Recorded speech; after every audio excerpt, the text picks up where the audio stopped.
got that? Now he flips the script here. And he goes in verse 19. Then suppose this man has a son who robs and kills, who does any of these things that the father never did. He eats sacrifices offered at forbidden shrines and seduces other men's wives. He cheats the poor and robs. He keeps what a borrower gives him as security. He goes to pagan shrines, worships disgusting idols, and lends money for profit. Will he live? No, he will not. He has done all these disgusting things, and so he will die. He will be to blame for his what? His own death. Now, we read that. Another flip side is that, and that's why God had to send Jesus.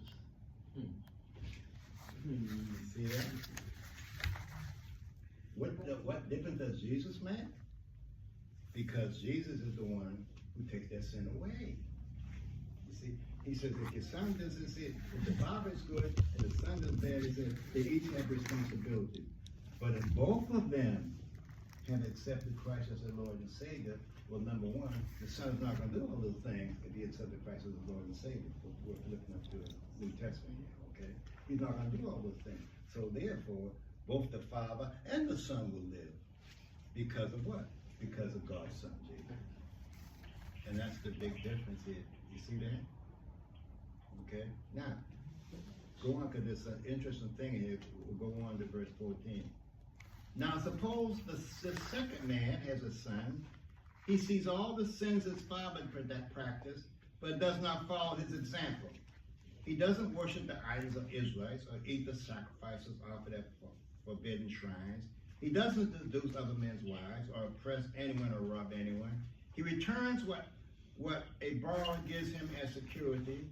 He feeds the hungry and gives clothing to the naked. He refuses to do evil and doesn't lend money for profit. He keeps my laws and obeys my commands. He will not die because of his father's sins, but he will certainly live. His father, on the other hand, cheated and robbed and always did evil to everyone, and so he died because of the sins he himself had committed. Which also tells us this here. Tells us that, I had it rough, and and my times were bad, and I just took after him. I just took after. Oh no. Ezekiel